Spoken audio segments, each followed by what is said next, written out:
Welcome, everybody, to Board Stiff.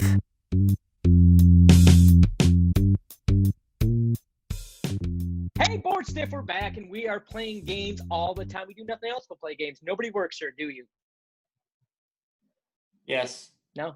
Oh, you do? You have to do it? You actually make a living? You got to feed family and feed kids? Play? Yeah, okay. I guess we do. Right. We're back for another show finally, guys. It's been a full moon, a blue moon, and then some since we've done this. Some exciting news.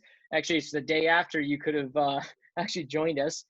So it's probably a moot point, but we did get into Gen Con. We're going to be discussing basically what we're doing on the show, not as often as we should be, but got a good group. So what our plans are to let you know is once it's all said and done and we have this great discussion about board games and bringing what board games to bring to the table for your significant others, close friends, people that never gamed before. We're going to have a nice little white page we're going to put together for everybody to take advantage of, including those folks that are watching this video, audio podcast. We'll show you how to get there and be able to download it. Right now, if you want to be a part with questions, comments, sarcastic remarks, you can always go to BoardStiffGamer@gmail.com is our email. And of course, you can send us an email if you want a copy of that white paper when we're done with it and get that set up. You can obviously go to our Twitter. It's at BoardStiff4 for 1, 2, 3, 4 of us getting it done. You can hit any type of comments in YouTube at BoardStiff.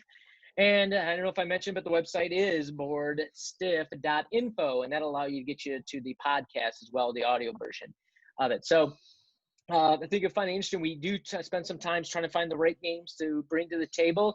And so you feel comfortable if you have somebody special that's coming over to your house or mother-in-law or somebody that says, look, you're going to invest their time with you in playing some games. You want more gamers, especially in this world going on right now with the world we live in. People close at home getting to play more games because we like to play games, right? So play on more that games. note, Wait, that's somebody else's tagline. It is. It's copyrighted.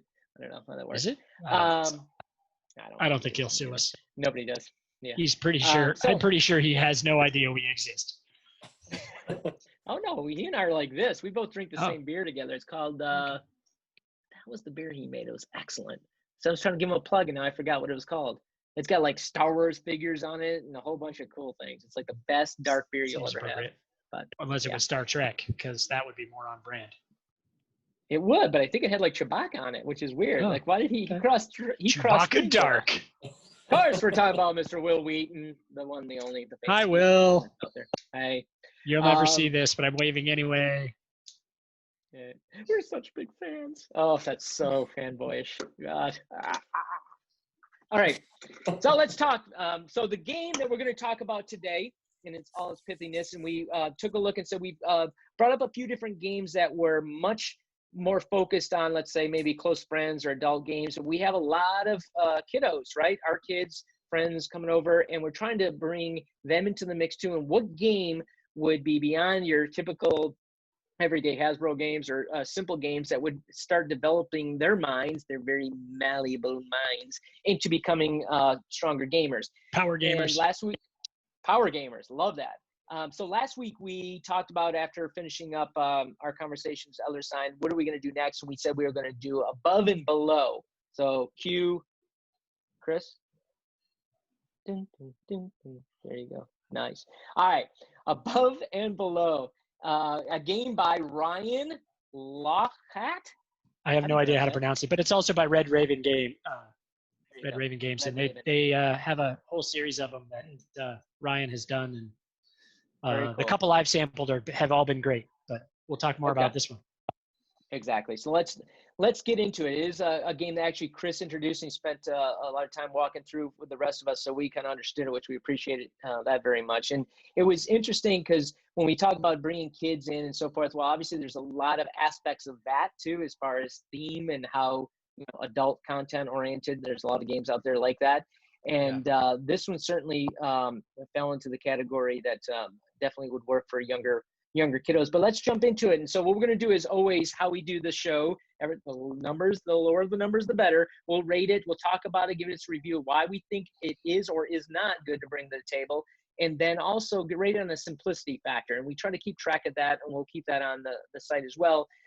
We don't go too far down into Board Game Geek and how detailed they go, just very simple psychology as to what elements we think should be brought to the table. So we'll talk about the simplicity of it. 1 being very simple, comes to the table, easy, quick to learn, ready to go. 10 being might be a little tough for certain folks to get, maybe too much. Then the second rating we'll do, which is called the dust factor, kind of unique in the sense that how many inches or centimeters for those in across the pond. Inches would be a lot of dust. It would be. There you go. That's like, Egyptian tomb level dust. Yeah, exactly.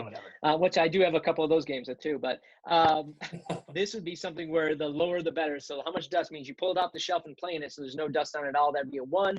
A 10 being it sits on the shelf, just building it up. Okay. And we'll jump into another side of this later on too, about our best game, the one that gets no dust all the time. But before we do that, let's jump in. Above and below, we'll start off with Chris, kind of introducing, talking a little bit about it, and then we'll go around the table to, we'll hit Colin, and we'll hit, or Wilts, and then John, and then I'll end it, and then I'll start the next round. So go ahead, Chris. Okay, cool. Yeah, so I don't remember how I discovered Above and Below, but I was looking for a game that had a sort of adventure feeling. One of the things some of us have played role-playing games, and one of the things that you need to play a role-playing game is you need a game master or a dungeon master to run the game. And we've tried various games that are sort of cooperative against a sort of automated deck, and they never quite seem to work out right. And so I had been looking for games like that, where you could all sit down and play, and you didn't have to have anybody who was running the game. So this one came up in the list, and I did a little investigating. So that's part of the mechanic of it. It's sort of an adventure, but it's also kind of a city builder and collection engine builder kind of game. I'm not going to do a full review. That's not our shtick, but the basic idea is you start with some villagers, and you're exploring this, new country. And one of the aspects is that there's this big underground cave system. Thus, above, you're building above ground, and below, you're exploring underground. Yeah, love that. Yeah. The mechanic that I don't know that I've ever seen in another game. Well, actually, I guess I can't say that. I mean, there are a few that have these sort of adventure books that you open. Seafall was one of those that you'd get some magic code, and then you'd open the book to the right page and find out what happened. The big one. So it has a book like that. It has a kind of a choose your own adventure book, and it's one of the major mechanics. But what's great about it is, it's not the kind of stories that come up in a game like Elder Sign that are maybe a little darker or a little more violent, psychological. And so I think the game, I'm going to look because I don't remember, they're saying ages 13 and up. But I play it with my family, and we've probably played it for about a year now. Ages 9 and 12. Maybe my youngest is not going to be a strategy maven on exactly how to optimize the city that's being built, the village, but she doesn't care. She's enjoying sending people into the caves and having adventures and rolling dice and seeing what happens.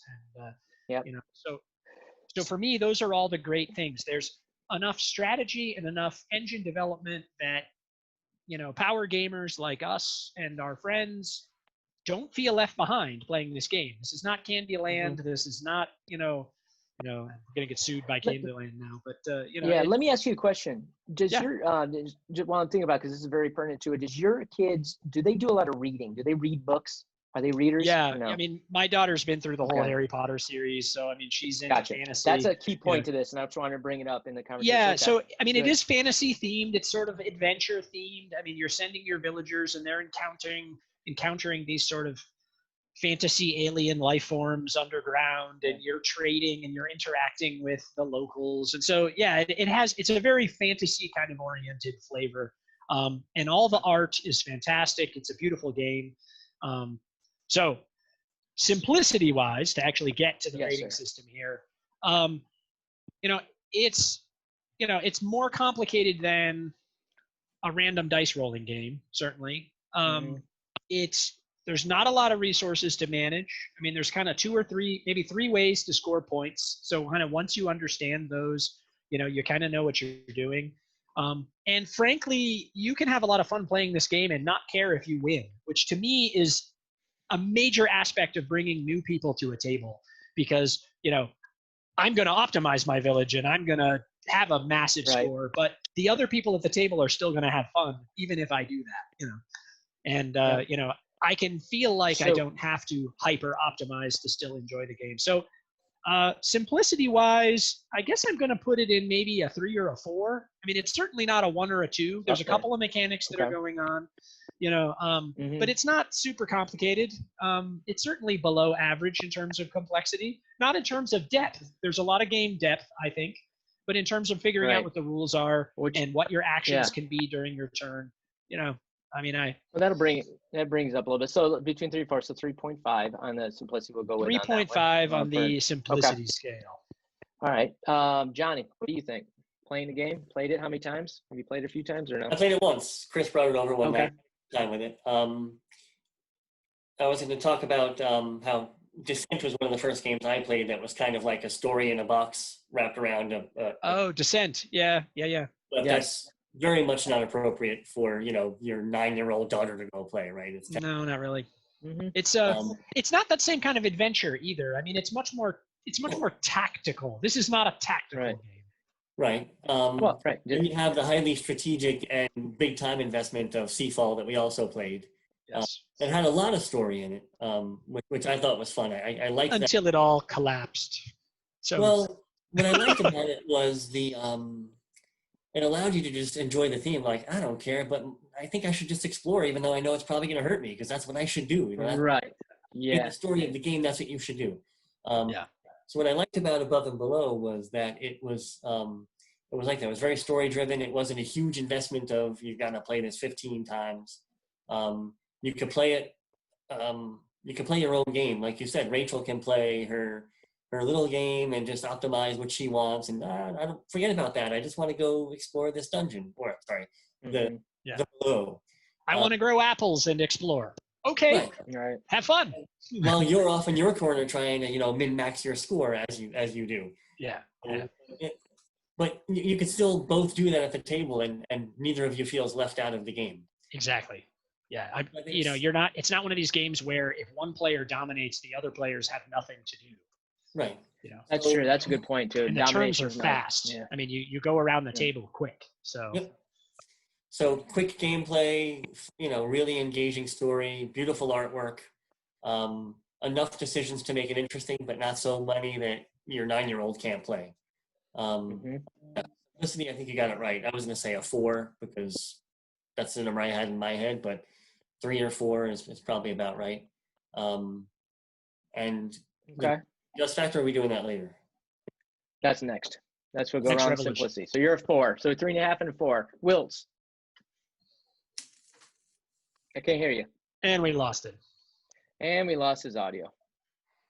And can't hear you. Hang on. I'll bring up the other one. Hang on.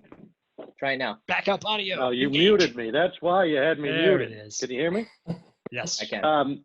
Yeah, I think they're right on it. 3, 4, maybe a little 4.5. But I thought it was an interesting game. I thought the more you played it, and if you played it with experienced players over and over again, it would even get, it could get more difficult as you knew what to focus on and how to try to score. But when we played it, Chris, we had no idea what we were doing. We still had a fun game, and Shane we were all right. Anyways. I won. Frankly. Oh, you won. I'm sorry. That's right. You won. No, he did. Claims he We're going to jump in there. No, that's right. That's right. I guess my point is I didn't win. No. That's what I just should have said. I should have let let my mouth stop. If you didn't win. If you would have let me do that one move, I would have beat him. But I said no, he wouldn't let me do mulligans in board games. Mulligans. All right. No, but I think it's a good game. But Wilt's won. It's a good game to bring to the table. There's a definitive end to it too, because you have the timeline with the number of turns. So you're not going to be there all night. We were there a little longer than usual because we were learning it. But all in all, I thought it was a lot of fun. Chris's kids got involved even though they weren't playing the game. Cool. Yep. Yeah, they came and read the adventures because otherwise I would see the answers. So they were reading the adventures. Exactly. Because I had the adventure book. We were playing online. So And then I was reading, and there's a way to play it by yourself if you want. So I mean, I thought it was an interesting, fun game that but it's not too difficult. If you had 3 or 4 guys or players that knew what they were doing, like I said, you could increase the difficulty just by making scoring a little better. But more intense strategy. Yeah. Well, and so let me ask you this, because that's what I do moderating this. Would your son play it? Certainly, yeah, like for sure. You would? Okay. Yeah, absolutely. Would your brother play it? My brother. Yeah, he would probably play it and enjoy it. Yeah, I think everybody would play this game. You know what? All right. It's easy to learn, and you can ramp up pretty quickly with it. So. Okay, good. All right, so you give it a what was your simplicity number? 4.5. Right? I'd say a 4. Yeah, 4. I'd give it a 4. Okay, so we got 2 4s and 3.5. Okay, I'm going to jump in on this and say, based on my understanding of my worlds. Remember how we always talk about this? Everybody's kids are different. Everybody's world's different. Individuals. I actually am going to start out by saying I give it a 5.5.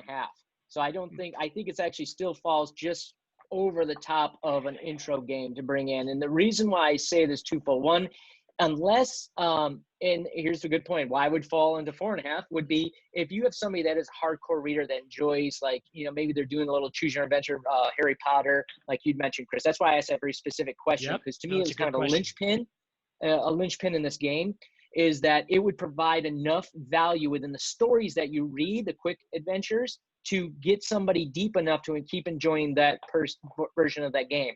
Yeah, so when I look at it and say, if I have children or somebody I'm bringing in that, has never role played before in the past or whatever, and that doesn't read, right? I think those were kind of, it's not a real mechanism. It's kind of a lull thing. I'm just rolling some dice. I don't know if it had as much value into it. Oh, yeah. So it becomes an element that takes you away from the game of what's right here in front of me.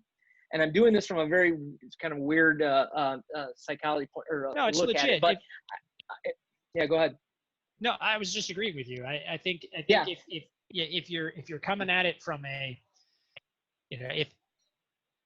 if you're a Monopoly mechanic kind of board game player, this game might be a little too touchy-feely, right. But, that's a great way to say it. Touchy-feely is a good point of like, well, I'm sitting down to play board, and maybe not so much like the, just little mechanisms, because I want to get into the part where I love this game, though. Why I do think it's got a lot of value for an introduction is that the kind of resource management side of it isn't too deep where you can't understand it. Now, I will, though, take this back, because just quickly and say I played Horrified from that conversation last game about the co-op, and absolutely freaking love that game. And what I love about that game is, you want to talk about the most simplistic resource management tool to start teaching people to get into resource management. That one outweighs above and beyond, or above and below, a huge amount, because it's even one more simpler version of it. However, I do think that this one gives it a little bit, but that's why it's 5.5 and not 4.5 or 4,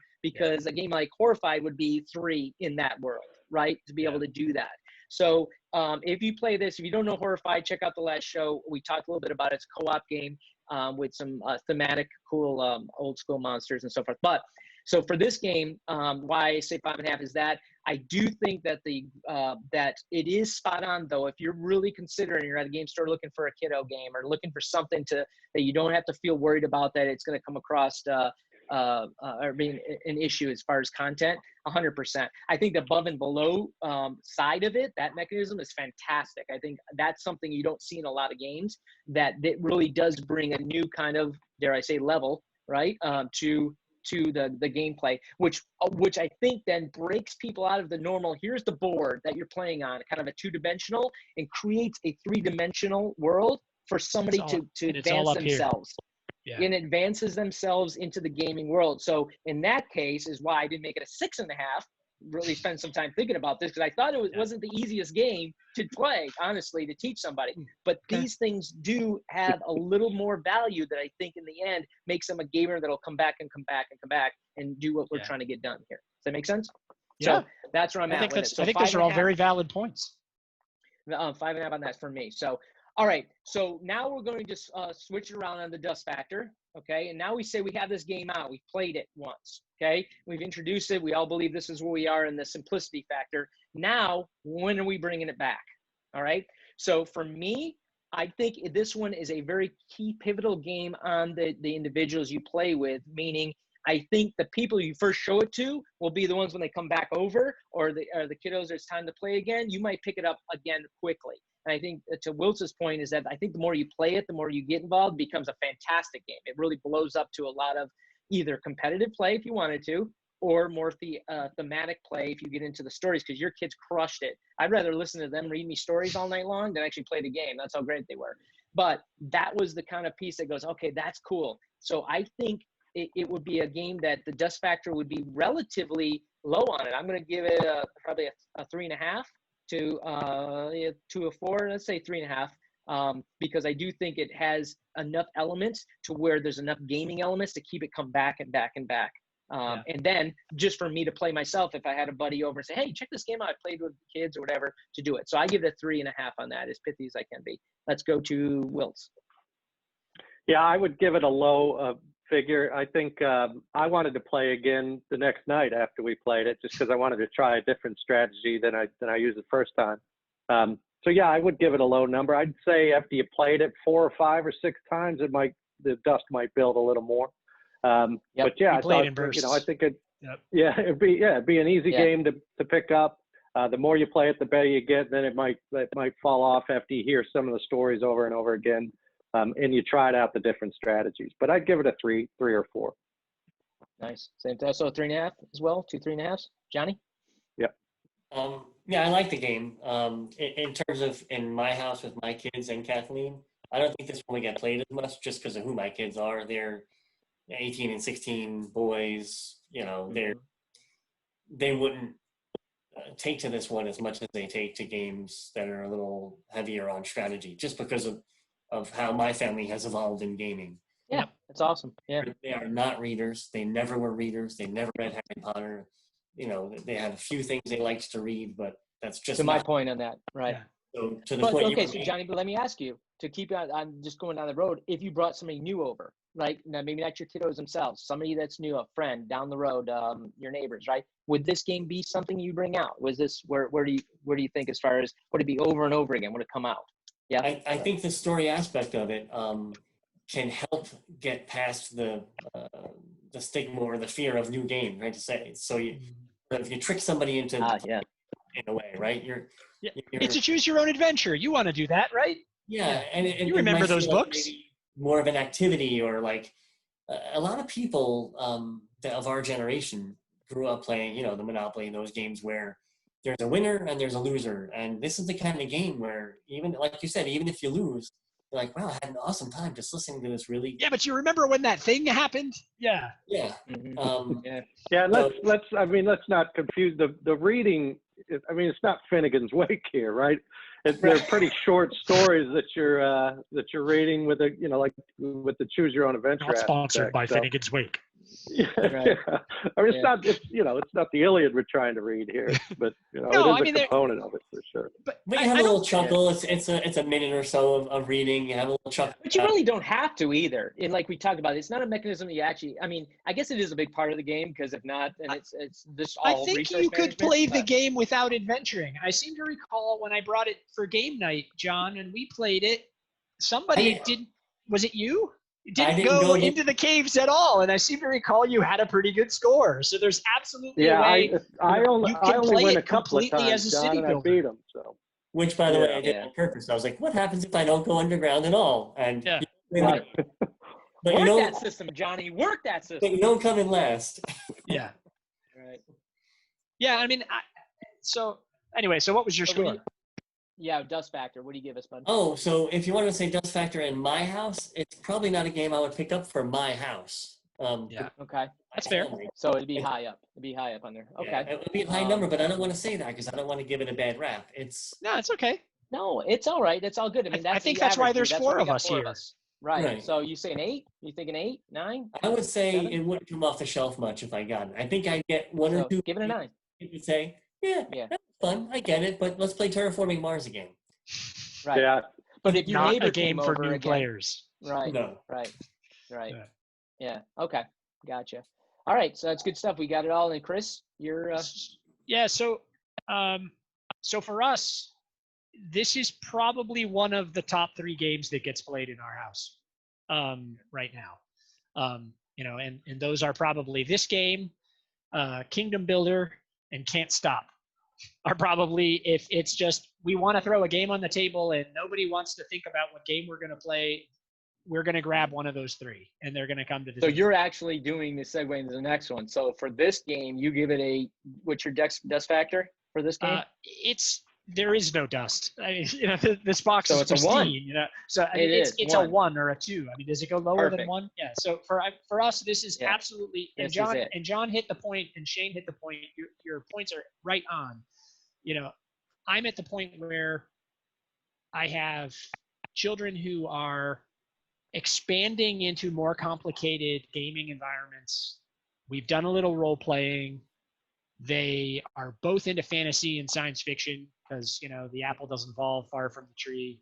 And, as Wiltz put it, the reading isn't complicated. You don't need to be a advanced reader. But as Shane said, if you're the sort of person who likes to do a voice for the little old lady that you find in the cave, it's super fun, and it's like, and everybody gets to participate. If it's my turn to be adventuring, then it's, my son's turn to read the adventure. If he's adventuring, then it's my daughter's turn to bring the game out for any theater student that that's a friend of yours. That's for sure. Both of my kids are into that. So, there's this whole aspect of, what's the right voice for the, little old man that I found in the cave today, and so they have fun with that too. So for us, hold it up again. It just hits all the sweet spots. And, my son and I also get to enjoy it at that level. And Rachel's getting there soon. Where we're min-maxing the snot out of this, trying to beat the other guy, and that's cool too. But we're still having fun. And that's what I really love. I really think these guys. Is it almost, Chris, like there's 2 simultaneous games going on? It's like, maxing. And that's okay. Well, Rachel and Chris are just having fun going on. And I think, and that's a family game. That's good. That's a sweet spot because, I can, if I want to bring a game, so, even a game like Kingdom Builder, which I know I'm segueing ahead, but, if I bring a game like that to the table, that's a little more strategy intense. And if you're not really in the mood to be strategic, then you're not going to sit down and play, but this game I can bring out and, okay, fine, I'll just hang out and I'll do some adventures. And so, for me, it's like, it's absolutely in the sweet spot for us right now. Yeah. So awesome. So let's just do a recap on that. So the simplicity, we had it 3.5 for simplicity and a 1 for dust factor. Got it. Okay. Cool. All right. So, and we'll put this up, and I'm going to add in the show notes, even just our numbers and everything to have it too. And we'll put the sheet together in general as we go along on these things. I think it's important for us to keep in mind, remember, but you got to stay calibrated before we segue, this is the good example of you check this out. The white paper that comes out will be a number of these elements and these factors that we're talking about within these games that we do, and we'll put them on there, and you'll be able to explore those type of elements and those characteristics using example games like we're talking about here on the show. So we'll keep that up. So now the segue, because it's kind of perfect. We're talking dust factor, right? And we thought, well, if we keep talking about each individual game, well, us, rather than having the racks of games behind us like everybody else that does these shows, and we all have our share, what game comes out the most often, right? And I guess Chris already started tipping his hand on that, but I just want to bring that out for the viewers, listeners, and folks as they take a look at this cast down the line. What is the game that you'd reach for the most often, which you feel, it may not be necessarily the game to bring out for the newbies, the first one. Right, that's a good point. If you do get them gaming and get them going, what's the game to buy? What's the one to have, right? So let's go reverse order on that. And we'll start. So the number 1 dust factor, it's got to be a 1 or as close to it as possible. Johnny, of course, we all have enough games that none of them come out repeatedly. Well, I don't know. I mean, but again, if you think about it, which one do you lean on if you need to, right? And there's time to do it. So we'll start with Johnny, go to Chris, and then Wills. So Johnny. Oh, okay. So the game that comes out the most for us right now is Terraforming Mars, which is the great game. What this channel is for, what this cast is for. Yep. But a great game. Which is what, episode 2 that we did? Yeah. Go ahead. So my kids now both have jobs. They're getting busier as we were slowly reopening here in where we live. So we're more apt to do a couple of quick 20-minute games after dinner, before Jeopardy comes on, which we've been watching together. Gotcha. So we'll play. Nice. Point Salad comes out a lot. A quick game of Zombie Dice. We played Jenga the other night. So there's nice. Jenga's a classic. Because you grab a beer or a true White Claw, whatever the heck people drink today. Yeah. And you don't have to concentrate. It's an activity. And the whole point of all this is, right, get around the table, put the phones away, and play a game together.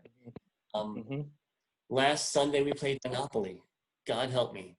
The kids said better than you and me. I said pick one. They came down with Monopoly, and I won. Did you actually play by the rules? Get upstairs. We played by all the rules. It took us about an hour and 15 minutes. Yeah. We had auctions, and it wasn't a themed version, like some kind of themed, like I don't know. Do your Glee thing? Do your fees go into free parking, and when you land on it, you win the money? Is that not if you want the game to end? Not if you want the game. See, that's the problem. See, all right. There's all kinds of people in this world. There's a whole crazy thing about Monopoly being this game that takes forever and it's super boring. Play it by the rules. The game will not last more than 2 hours. I guarantee you. That's awesome. But, we've been playing a lot of Draftosaurus. Is coming off the shelf a lot for us, which is a newer game. Are these all number ones? These are all low dust factor 20-minute games that I think are for if you're out there listening and you have teenage kids that aren't hardcore gamers or like hardcore gaming but are low on time, or these games I've introduced to non-gamers. My hardcore gaming kids play it, like they only like the bigger games usually. People that don't know these games, because it takes 15 minutes and then you screw it up, you mess up every rule, and then you just play again. Right. Yeah. So for me, my number one games are those 20-minute kind of Spiel des Jahres kind of category games that are a little heavier than a party game, but not a huge commitment. So those are some examples of it. Well, that's really good. You said a lot of games in a short period of time. That's good. That's very pithy. Good stuff. Sorry. All right, Chris. So he's got I don't play by the rules, Shane. Play by the rules. Play by the rules. The rules. Right. Yeah. So I already tipped my hand on this, obviously. So Above and Below is one for us. I think it's great for new gamers. It's also a game that you can play again and again. Wilt's made a great point, though. We play it maybe 2 or 3 times, and then it sits for a little while because we kind of need a different thing. Kingdom Builder is a game we go back to again and again. It's possible to play with new gamers, but I'm not sure I would necessarily call it the first game I would bring a new gamer in. If you have some people who play more complicated games occasionally, you can pretty much get them into this. If you have a family that's into playing games, you can certainly get them into this. It's not a complicated game at all. But it's a couple of notches above. I'm not reviewing it right now, but I'm trying to calibrate. And then, like I said, we tend to pull out Can't Stop. Can't Stop is a great one. What a great game. I mean, it's so simple. And, this is a game I would absolutely play with anybody. Anybody who knows how to add numbers on dice can play Can't Stop and play it effectively. And almost everybody has a basic understanding of probability and can, even sort of min-max the game. But you just need one player, and this is inevitably my son, who just, gets 3 lucky rolls and just decides to shoot the moon. And he'll lock a column in the first freaking turn. Yeah. And then the whole rest of the game has shifted, So that game we just bring out again and again. Gotcha. The only thing about I could come up with some others, but those are probably the ones when I think of let's go play a game. Those are the ones we pull out. You go grab that one. Got it. Yeah. John, it's just so darn expensive. And I'll pay. It is a bit ridiculous. No, I'll be the first. Which one? Can't Stop? Can't Stop is kind of ridiculous for what you're really buying.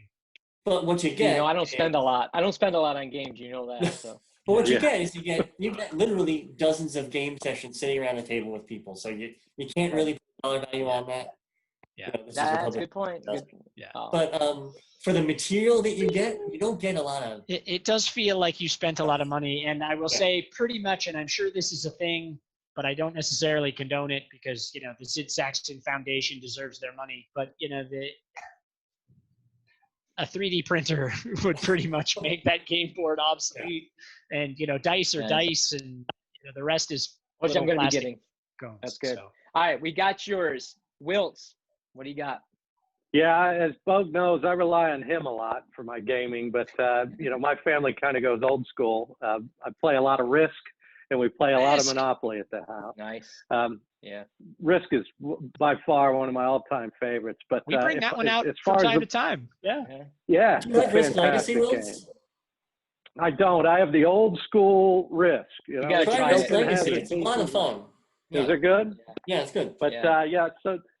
But when Bo wants to play something, I really enjoy Dice Throne a lot. We play a lot of that, and Keyforge is another good one that he bought me that I have that comes out from time to time. So, my favorite all-time game, I did love Terraforming Mars, and I'd love to try that on tabletop. I don't know if it's doable or not, but I think my favorite all-time game is still that Firefly game. I still think the way that it was broken out on the table, such a beautiful game. All the things that you can do with it, I thought that game was a blast, and I think a lot of families would have. Can't stop the signal, man.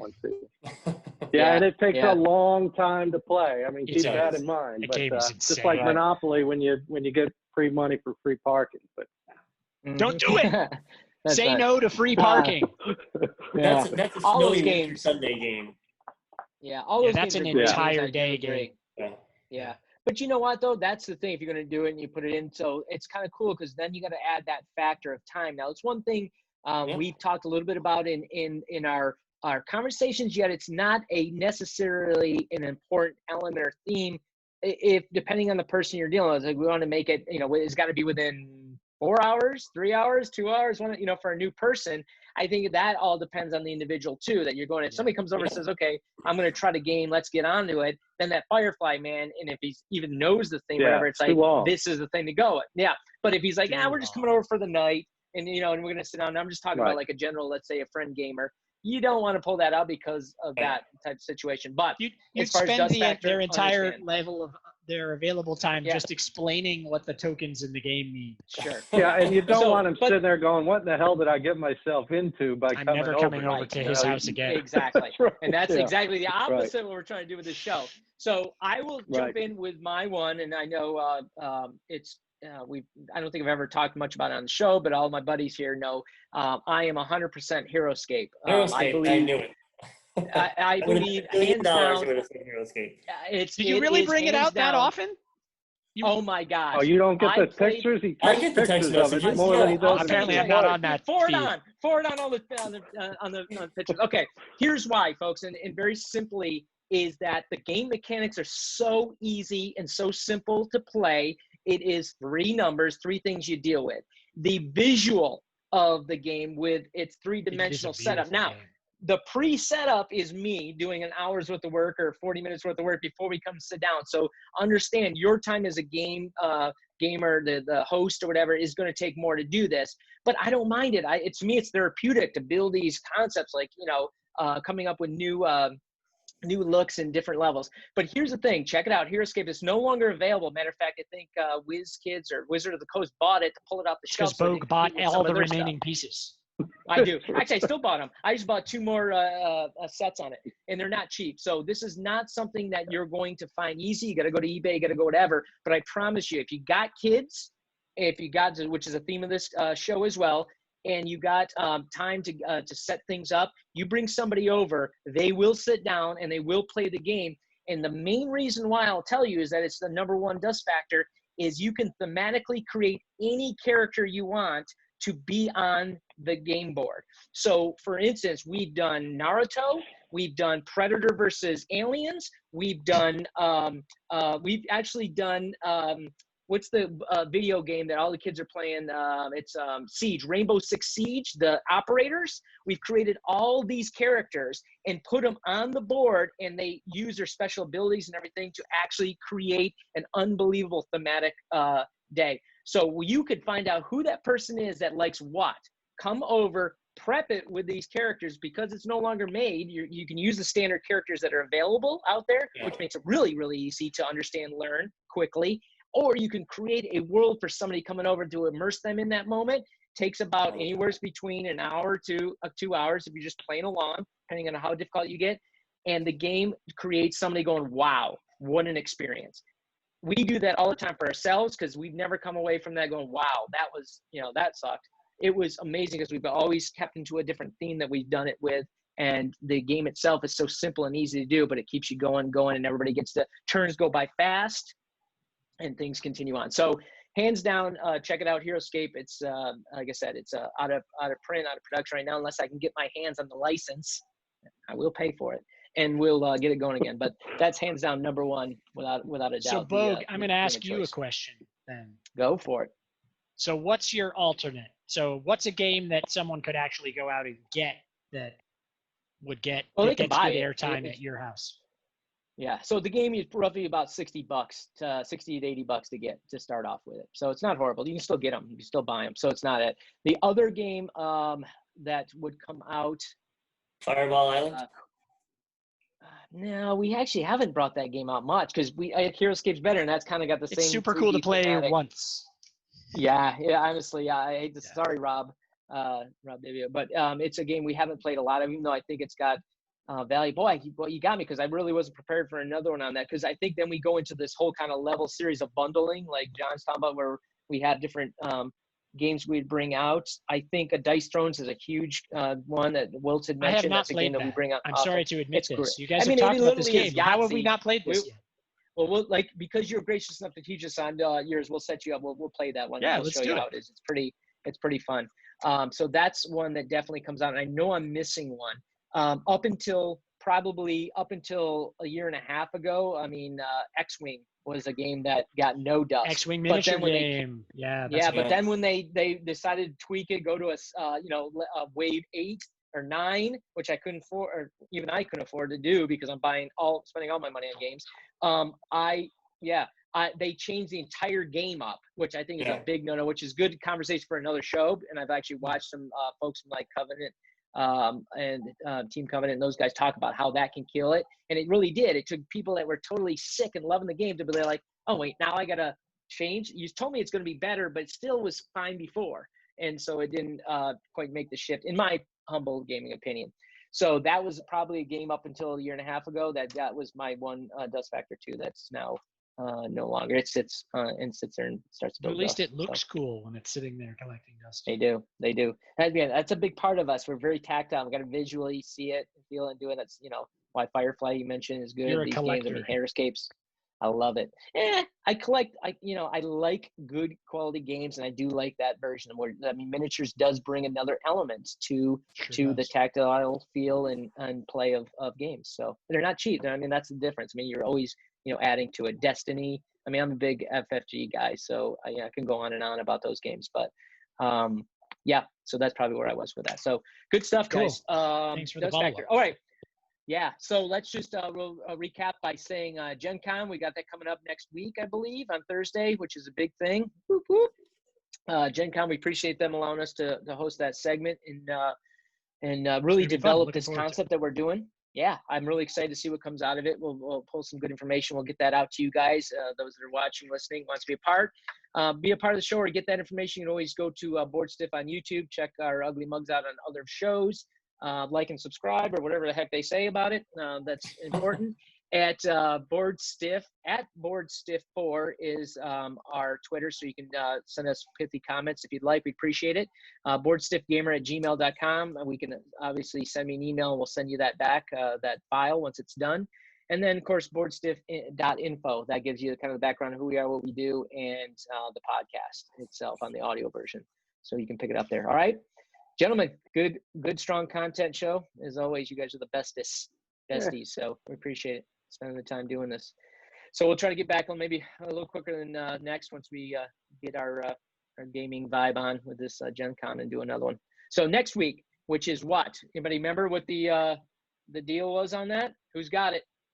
I actually just had it in front of me, and now because my phone shut off, it shut down. Next week is it's on the 30th, and I don't remember what time. Isn't that terrible? Okay. It's at 7 Eastern, if I'm not mistaken. Yeah. Right, but if you got to have a correct. ticket to get in on that, right. For the next show, though, that we're doing, What is we're gonna roll dice, Chris. God damn it. Okay. How about we just wrap up the show and we'll talk about it offline? Yeah, let's see you, everybody. All right. Appreciate you. Love you guys.